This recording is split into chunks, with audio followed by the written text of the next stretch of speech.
Professional football in America is a special game. A unique game. Played nowhere else on earth. It is a rare game. The men who play it make it so, make it so, make it so, make it so. WestOne Radio! It's time! It's time from the Dago Dungeon. That's right, Murph bringing it 110%. Woo!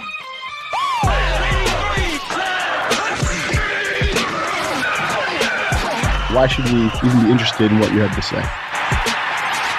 Shut up, Sonny! How many times am I gonna yell at you in this segment? I don't give a fuck. You run a thin league and you're all bad.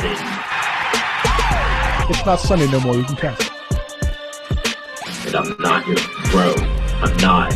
Don't ever call me your bro. We're never gonna be bros. I'm not your bro. What did you do, stupid? You didn't push the right button. I see this guy on Facebook tripping with Matt, tripping with West. They're talking, they're joking. Okay, he's not a bad guy. Come on! Welcome to the show, Alan, Execution 99. I'm not fat, I'm big boned. What's that, he's fat? What's up, Alan? You rocked me. That was embarrassing. I was texting Josh the whole time. What, was he going to give you pointers? Hey, baby! We're going to be here all day, baby! I like this kind of party!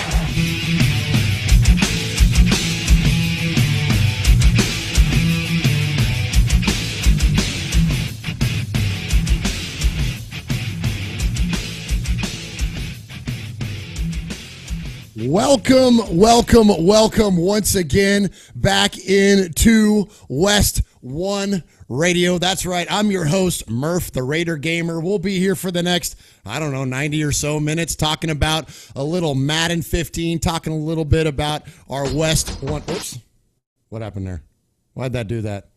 Technical difficulties again. Talking a little bit about our WestOne Madden League, and we'll have a good time doing it.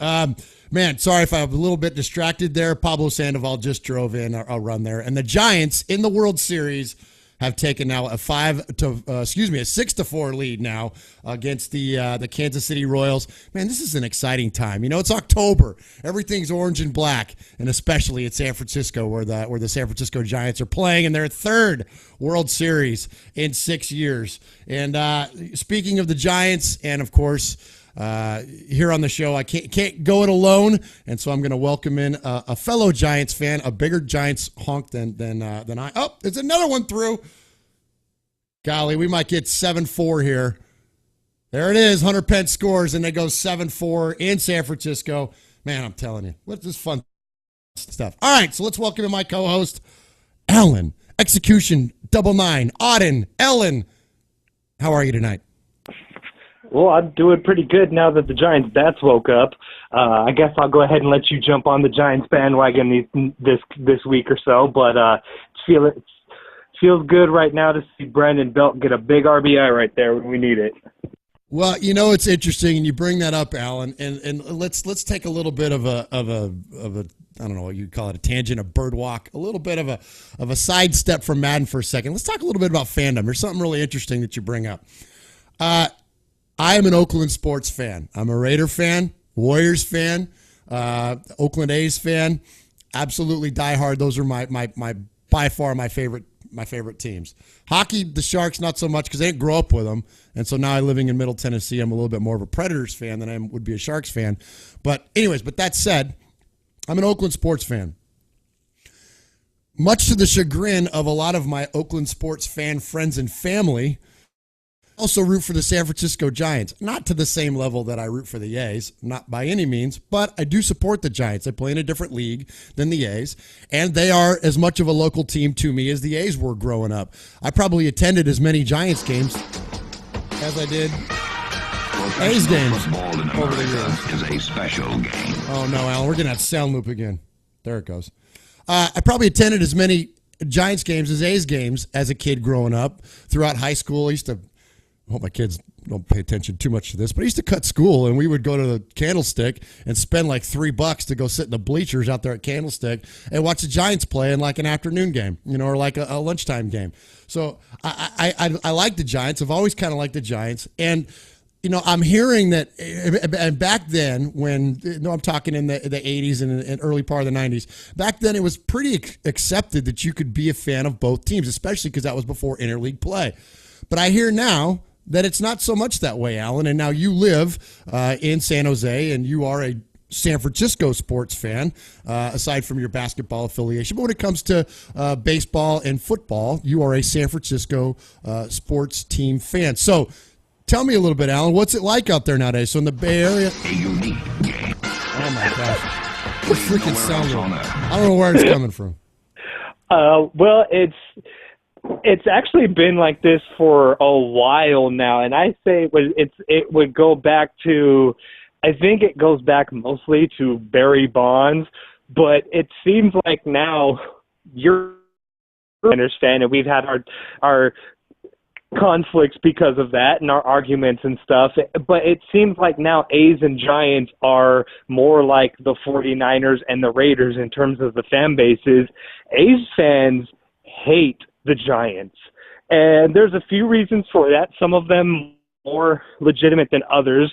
Some of them you and I have talked about, but I know a lot of it goes back to Barry Bonds, and A's fans hated the Giants because of Barry Bonds and the way he treated the media and his attitude and the steroid use, which I have to call a little hypocrisy on that, because I'm sure no A's fans are boycotting the 89 World Series. Right.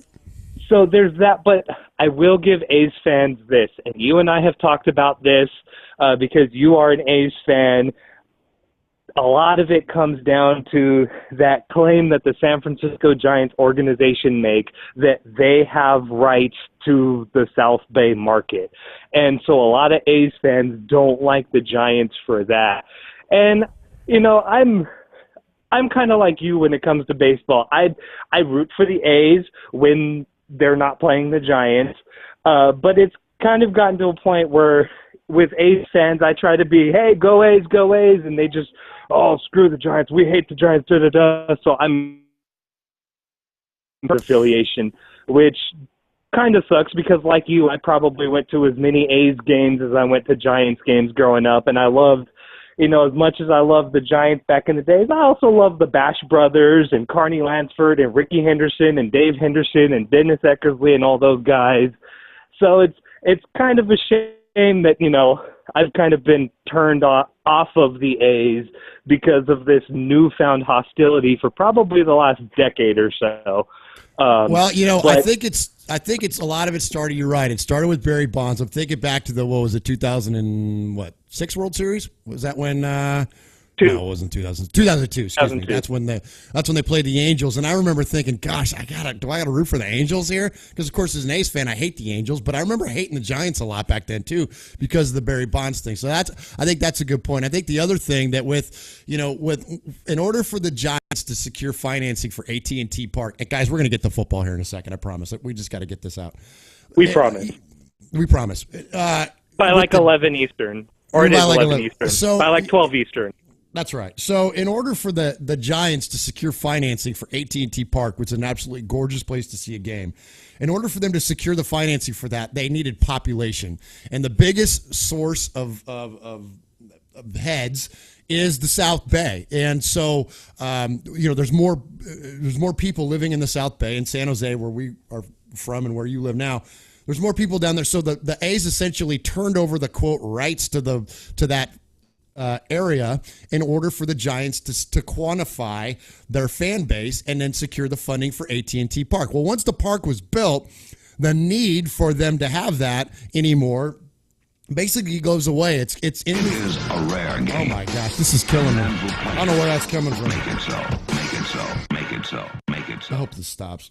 Thank you. Jeez, I don't know where that's coming from. I really don't. Anyways, so if anything, it's equity. It doesn't mean anything to the Giants anymore.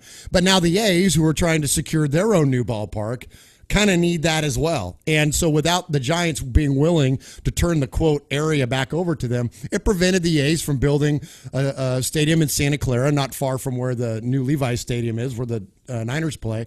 And so it's really hamstrung the A's on getting a new ballpark, which they desperately need. And I think there's some animosity there amongst A's fans, and that's understandable. I mean, I went A's playoff game last year, went to a Raider game last year. It's the Coliseum has lost any charm it used to have when we were young, and I'm not even talking about Mount Davis. I'm just talking about the facility itself. It's like walking into Mordor. I mean, it's ridiculous going into that place. I mean, it's just a concrete mess. It's dirty, filthy. It's just both teams desperately need an upgrade, and especially the A's. And so I think they kind of hold the quote Giants. Oh my God. This is going to derail the whole dang thing. I really don't know. Well, you've been to the Coliseum a lot more recently than I have, but I have heard that even from A's and Raiders fans or Giants and 49ers fans, when I kind of talked about, Candlestick, I love it, but it's a dump, and everyone just says, yeah, but Oakland is worse. And I haven't been. It's been 8 years since I've been to the Oakland Coliseum at this point for A's or Raiders. But yeah, both of those teams need a new stadium. One of them is going to get it in San Antonio, but the other team I hope doesn't leave, because I do like having the A's here. They've been a part of my identity as a Bay Area native for my entire life. The Raiders, when I was growing up, the Raiders were in LA, so I knew them as the Los Angeles Raiders first. So they're not part of to me, they're not part of the Bay Area identity, but the A's are, and I don't want the A's to leave. Apparently it's time, Alan. I really don't know where that sound loop is coming from. That's not me cutting you off, I promise. But anyways, okay, well, good stuff. Well, that's enough of Bay Area brother talk. So thanks, guys, for bearing Yeah, I with guess us we're there. not playing. I guess this isn't the MLB 15 the show league, so we should exactly. probably get to what's the first week we're getting into this week, Josh, because we've missed a few weeks, so unfortunately a lot of games aren't going to get reviewed. But and I'll personally apologize to the rest of the league for that. A lot of that has been my fault. I've had a very busy schedule outside of Madden, and I'll continue to have one for the next couple weeks. So I appreciate everyone's patience in the league, both with getting my games in at some very awkward hours, as well as being patient with the show that's not been on for a few weeks. All right, well, let's go ahead and get after it. I got so sidetracked by baseball in the World Series here. I didn't even give you your proper introduction. I always got to give you a proper introduction, Alan. You the other night during one of your games, you have been great about broadcasting your games, and you to this point are also the only guy that I've seen that not only. This is killing me. It's time from the Dago Dungeon. That's me. right, Murph bringing it. 100. Well, at least the sponsors of our show will be happy. They're getting plenty of airplay tonight. This is ridiculous. I don't know where it's coming. I don't have a window open. I've been looking desperately trying to figure it out. Anyways, I'm going to quit drawing reference to it. If it just happens through the show, it happens. All right, so you are one of the few owners that's not only broadcasted your game, but you've turned on your Connect camera so that we have the Auden cam going on as well at the same time. And I thought that was pretty cool that you're willing to do that. I know I don't want to do that because I don't want to put myself out there like that. I don't know, and I don't think a lot of guys are I don't know, not gonna say intimidated by doing that, but just for whatever reason, whatever little habits or things that we do during the game, maybe we wouldn't want to put that out there for the world to see. And maybe one of those habits or things that happens is, like throwing your controller, or really. I've never done that. No, you've kind of gone bananas, Alan, when bad things happen. And you know what? It reminded me of something. It reminded me of in Star Wars when 110%. No, not that part. It reminded me. Is that the new trailer from the new movie coming out? No, yeah. It reminded me in Star Wars when Han Solo was talking about playing Chewie in the Millennium Falcon chess, and he said, "I suggest you let the Wookiee win." And he says, "Well, why?" And he says, "Because droids don't pull their people's arms off when they lose." And that reminded me of you. So welcome into the show, my co-host, Chewbacca.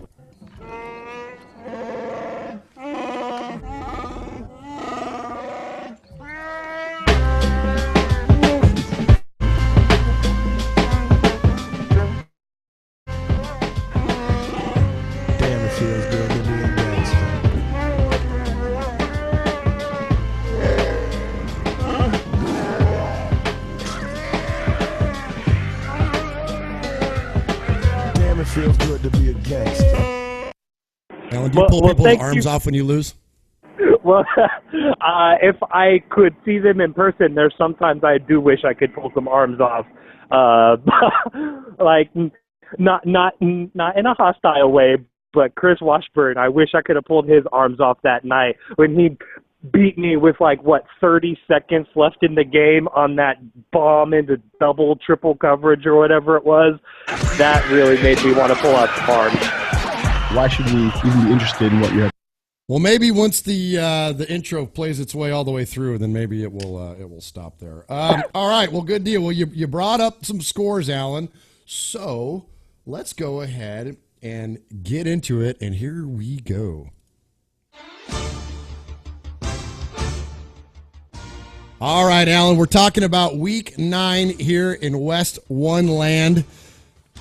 We're going to start off this week talking about the Saints and the Panthers, Alan. The Panthers came away with the win in Week 9, 23-6.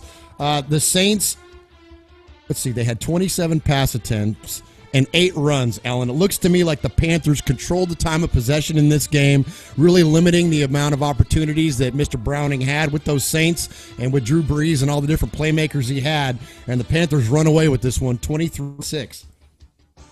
I've been impressed with the Panthers. From what I've been keeping up with the scores, if I'm correct, they went from 0-6 to string off 4 straight to come to 4-6 coming through this week. Shut up. They get the beat for they get the celebratory song for turning their season around. Good game. The NFC South, I don't think it has a lot of great records going into it this year, but each one of those games is tough, and I can testify with a couple games I've played this year. All right, next up we had the Philadelphia Eagles. Boy, the Philadelphia Eagles are struggling this year, to say the least.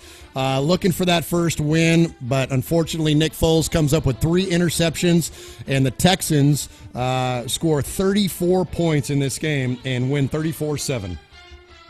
The storyline here, we got to look at the Texans. I mean, you're right, the Eagles have been struggling this year. I'm not sure if they have a win on the season yet. And I've seen them earlier, and I've watched a lot of games with them having very lopsided scores. So credit to the Texans for doing what they're supposed to in this game and coming away with a victory, especially much needed. They're at 500 right now, so every win counts. All right, what could have been a big AFC matchup turned downhill for the San Diego Chargers. I can't say I'm disappointed about that, being that I share a division with them. They took on the Miami Dolphins and went down 38-13. Ryan Tannehill in this game, 4 touchdowns and 262 yards. Dolphins are on a roll. Well, this isn't too much of a surprise. We got Coach Chris Pitts out there in Miami. It's been a pretty successful history that he has going on in this league. So this doesn't surprise me in the least to see him come away with a big victory like this. In Week 9, my beloved Oakland Raiders took on your detested Seattle Seahawks. Gosh, Alan, with all the NFC pride battle going on and all the talk about who's the better conference, this one really stung, as I had no answer for Preston and his defense. He beats me 28-13. Josh Freeman is in the game because Derek Carr for a few weeks. Freeman throws for 382 yards, which means absolutely nothing because I could not get anything done against that defense. It's for real. Preston knows how to play them, and the Seahawks continue to roll and beat the Raiders 28-13. Yeah, I believe I was giving you a bad time about this game because you couldn't help your brother out with some divisional standings here, so I'm going to have to go and handle Preston myself if I want this division. I was going to ask you about Josh Freeman, but you just answered the question. I have 2 games upcoming against the Seahawks, and I'm scared of both of them. So I'm watching his stat line very closely. Yeah, no doubt. The Seahawks are for real, and they are tough. All right, moving on. We got the Jaguars taking on the Bills. This was a close game. The Jaguars came out with the win, 28. No more, you can count. Jaguars came out with the win, 28-26. Blake Bortles, Jason Campbell, Andy Dalton, the three quarterbacks, Allen, combined for 700 yards and 5 touchdowns. Jaguars win it close. I thought this was a sim league. What's going on here with those quarterback stats? Bengals are having an up and down year, kind of like I predicted. I'm a little bit out of the loop here. Forgive me for this. Do the Jaguars have an owner now, or are they still running on computer? No, it's, well, forgive me back. It's John Sachs. Is that the new owner there? I'll look that up. All right, that's right. That's right. We have a new owner in the league. So this is a good, I don't know if this was the debut game, but a good early showing. I mean, I know I've said what I said about the Bengals kind of having a back and forth year, but our Bengals ownership has always been solid. That's a solid victory for a new owner to get over the Bengals. Yeah, no doubt. Tim Domino is never one to just lay down, and he always plays those Bengals pretty competitively, struggling at this point, and welcome into the Jaguars. New owner. We'll have that here in a second, I bet. Shame on us for not having it already. I believe it's John Sachs, S-A-X-E. I think that's who it is on Facebook. The Ravens and the Steelers, one of the best rivalries in all of the NFL, got going in Week 9 here in WestOne. Joe Flacco, 271 yards, 4 touchdowns. Joe Flacco's lighting it up in real life, and he's lighting it up here in WestOne as Landry Jones and the Pittsburgh Steelers, 5 picks. That's tough to throw 5 picks and come back and win a game. And the Ravens pull away from the Steelers, 38-25. Well, what happened to Brian Hoyer? He's not in here anymore. I'm not. Don't ever call me your bro. I'm never gonna be bro. All right, I won't call you a bro anymore. But the last show that we did the AFC South highlight, and we were on opposite sides of this fence here. I was taking the Steelers, and you were taking the Ravens. Well, the Ravens came out and landed a big one. So point to the Ravens in this rivalry, and point to you for an early prediction, getting this one right in the early goings. Thank you. Also, in the NFC, moving over there, we had the Cowboys and the Cardinals. Speaking of hot quarterbacks, is there anyone hotter in real life than Tony Romo? My gosh, that guy. They're getting it done on the ground, too, with DeMarco Murray. But in this game, Tony Romo throws for 3 touchdowns, 364 yards. I know this didn't hurt your feelings. They take out the Arizona Cardinals 42-21. It does not hurt my feelings. It's not very often you'll hear me say the word "Go Cowboys." What did you do, stupid? You didn't push the right button. It's not every day you'll hear me say the word "Go Cowboys," but in this instance, I do say "Go Cowboys." So thank you, Lanning, for taking out the Cardinals and putting some distance here. And Romo, he is hot. And didn't I tell you a few weeks back, after he has one of those games, one of those Tony Romo games, he comes back firing back, and he's kind of done it like he hasn't before in the past. The Cowboys are kind of scary in real life too, and that doesn't make me too happy. Yes, they are. And speaking of longtime owners, I know it was a couple of scores back we talked about Domino, but another guy that's been with us a long time recently made his triumphant return to WestOne, and I'm talking about Sim Cotty. Scotty didn't used to have that Sim to the front of his name until Salty started calling him Sim Cotty, and kudos to him, he changed his gamer tag, which is pretty funny. So anyways, Sim Cotty. I see this guy on Facebook tripping with K-Matt, tripping with West that's talking at Joe. Has recently returned to our league, and he's a great addition to the league. I hate the fact that he's in my division because he's so good, but he's Sim Cotty, Alan. He earned the nickname Sim Cotty because he was constantly talking about playing Sim and be willing to just call anybody out in a second if they weren't even the least bit similar to what you see in real life. And Sim Cotty in Week 9, as his Kansas City Chiefs took on the New York Jets, suck. That's for the Jets. That's not for the owner. I just can't stand the Jets. Anyways, as he took them on, there was no one more Sim than Scotty on this day, as Alex Smith goes 10 for 15 and 152 yards, no touchdowns, no interceptions. Chiefs win 34-31. Well, that's about as Alex Smith as it gets. And you're sad that he's in your division. I'm sad that he made his re-debut game against me. Has this guy lost a game yet? I'm not sure what happened this last week. That'll be for next week's show. But also new acquisition, Carlos Hyde with a 52-yard touchdown. So he's utilizing all of his assets, not just Jamal Charles. He's going to hit you with anything, it looks like. Can I make a new Super Bowl pick? Because he's back in the league. I don't think that there's any doubt of what our AFC championship is going to be and who's going to go on. Yes, he certainly looks to be one of the favorites, no doubt, and we're going to look forward to watching Mr. Scotty and see how he progresses. In fact, I'm going to play Sim Cotty here as soon as we are done with the radio show, so I'll probably throw that up on Twitch, so keep an eye out for that if you got time. San Francisco 49ers took on the St. Louis Rams in an NFC West showdown. Another former Super Bowl champion, MD Will, and the St. Louis Rams took on your San Francisco 49ers. And what I'm seeing, the Niners, 209 yards on the ground. Some of that with Kaepernick, some of that with, just a host of guys on the ground. So good job there running the football. And you take out the Rams 27-14. Well, this was very big for me because MD Will coming into this division was new for me. I wasn't that familiar with him, but I know he is a Super Bowl champion. And it seems like every year the Rams get an owner that dominates me. So I feel very lucky to have completed the series sweep this year. And it wasn't easy. It definitely wasn't easy. He's got big play potential with Tavon Austin, and he knows how to run the ball. So it's been a good season series against the Rams this year.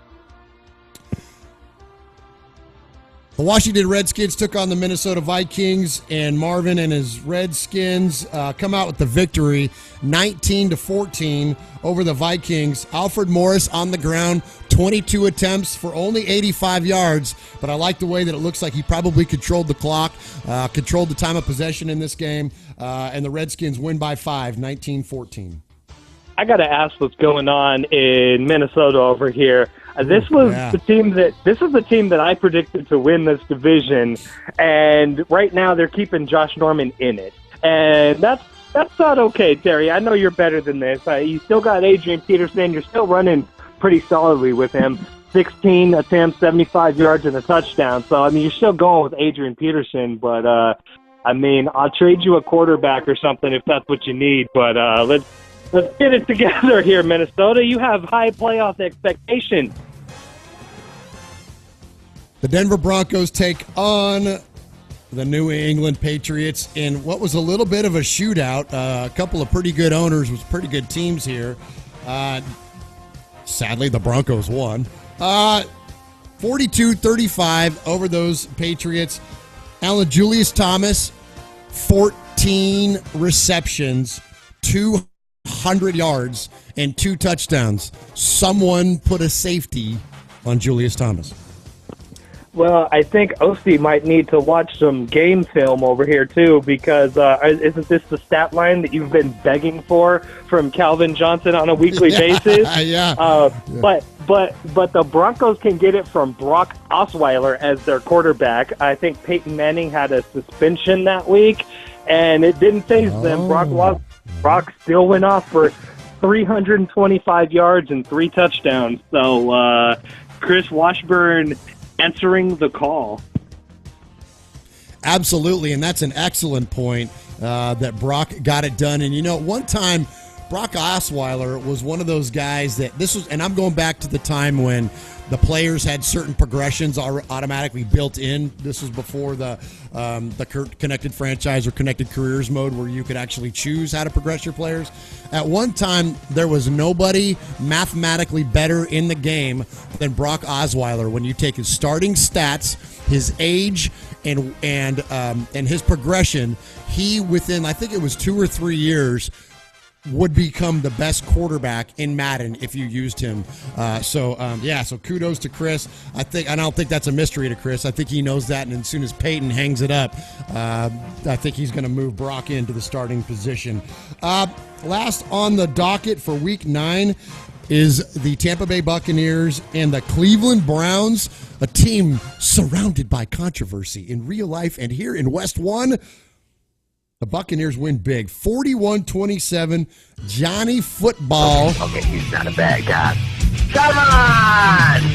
Johnny Manziel is not a bad guy. I'm glad you bring that up. There we go. Johnny Manziel throws 3 interceptions. In the meantime, Mike Glennon, the gunslinger in Tampa Bay, 373 yards, 2 touchdowns.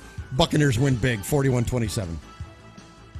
Well, and I have to say I'm a little disappointed in this. Before we got into the season, I think both you and I had big expectations for Cleveland. You had Johnny Football coming in and a good coach with a good history in this league, and Sean McDonald, and he's kind of crapping it all away this season. So I'm a little disappointed to see Cleveland's season going the way it is. I do have to correct you on one little bit, though. This is not the last game on the docket. We have one more, although I understand why you blanked it out, because it is my understanding you're not talking to this guy right now. But we do have one more game on the docket. Thank you for pointing that out. We did. And for those of you that are watching the video feed, I just pulled this out of the garbage because I really did throw it away. I missed that one extra little score there up there in the corner. I'm talking about the Indianapolis Colts. I'm talking about K-Matt taking on the New York Giants and Caruso. And, there he is. He just popped in. Let's see. K-Matt, do you want to join us here? Let me know if you want to join us here on the show. Colts, 3 picks, 5 sacks. K-Matt getting it done on defense, Alan. They win 24-10 over the New York Giants. Well, he had to get it done on defense. Andrew Luck was throwing more passes Alan, to the deep execution, double 9. I'm not fat. I'm big boned. Thanks for pointing that out. But K-Matt was throwing more passes to the opposition than he was to his own players, so with 3 picks over there. So he had to get it done on the defensive end. But all joking aside, 8-1 for the Indianapolis Colts. I said it earlier this season that little loss to Denver wasn't anything for K-Matt to get worried about. Denver's a good team, as we just went through this week, winning with Brock Osweiler, and K-Matt's been on a roll since then in Indianapolis. So good job, K-Matt, on a big victory.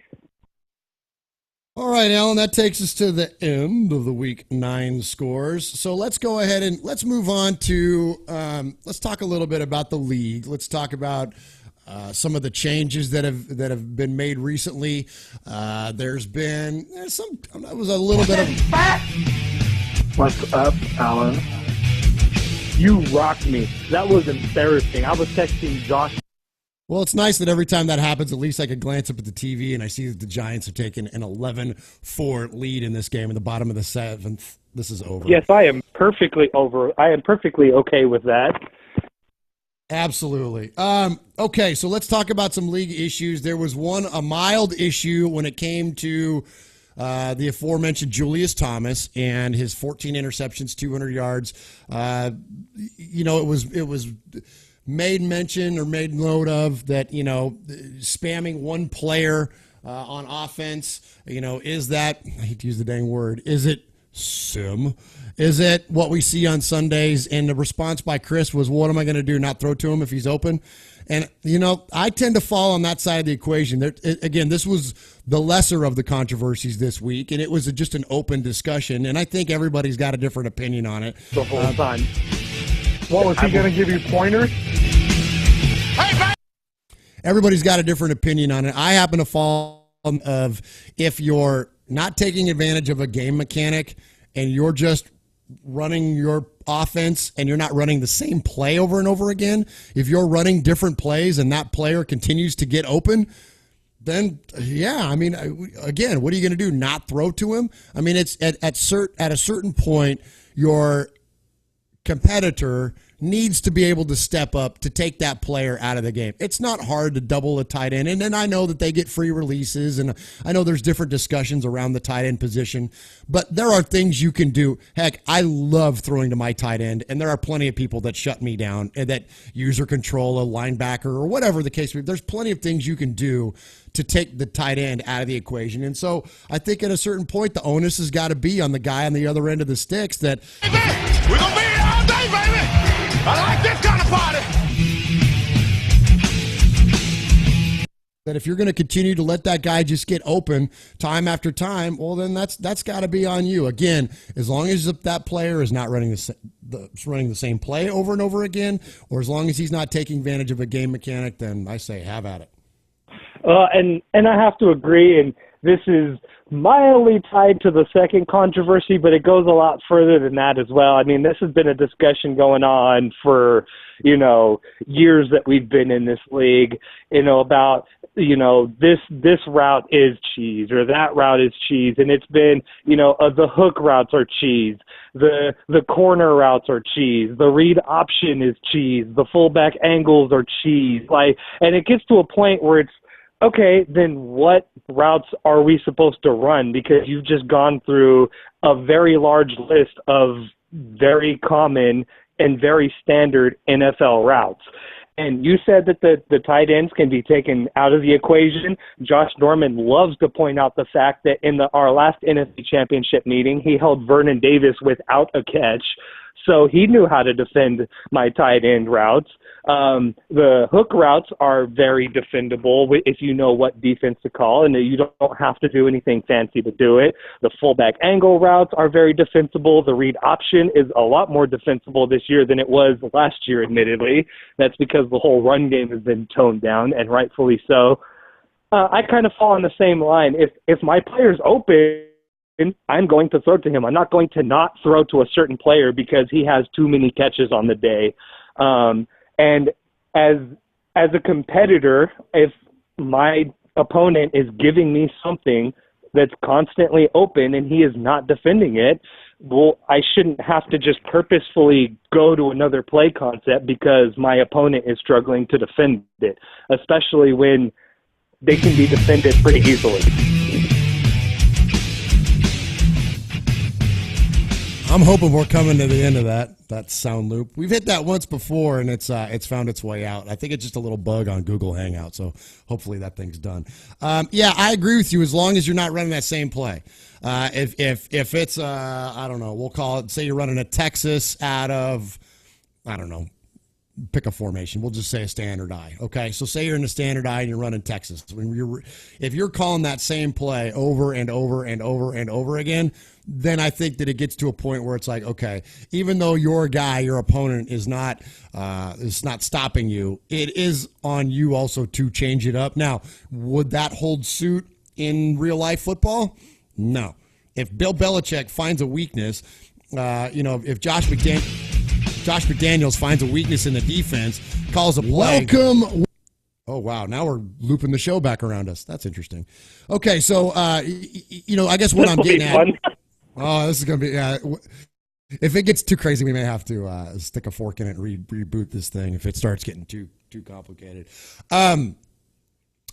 So, I mean, is a good offensive coordinator going to go away from something in real life if it's working? No. Do those guys care about anything other than winning a football game? No. Now, so that's where we kind of get into some gray area when you're talking about a football league and having it try to be, again, I use that word, that sim. It's there. So that point, you as a sportsman need to recognize that, okay, I got a 2-score lead. This guy's not covering this player on this play. It's time to mix it up in the spirit of sportsmanship and in good gameplay and fair gameplay. It's time to welcome once again back into WestOne. Oh man, that's brutal. All right, so anyways, that's how I feel about it. Let's go ahead and move on to the next.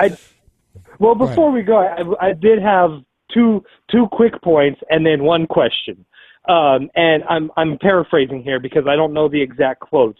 But I'm taking two things that were stated, two statements from our commissioner, and one is, if I recall correctly, it's on the rules, which it says it's not your job to change your play calling to accommodate your opponent. It's up to your opponent to change your play calling by covering it. And that's a paraphrase, wild paraphrase. That's not the quote, but I believe that is stated on the actual rules themselves.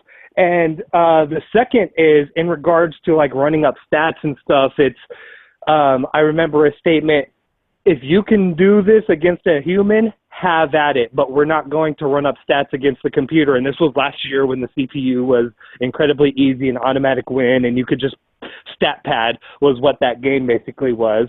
But the statement was, if you can do this against an opponent or a human opponent, more power to you, but we're not stat padding in computer games. So those are the two statements that I'm taking of personally how I do my play calling. But the question, now to pass it off to you to end the segment with a question, and you can feel free to answer it or just leave it out there to ponder, is you mentioned, okay, I have a 2-score lead, maybe I don't run this same route, and just kind of in the name of sportsmanship. But as I could, personally account for, what if a particular route is working and it's a close game? It's going back and forth. It's in overtime. What do you do then? Do you go away from a concept that has been working? Or do you try to win the game?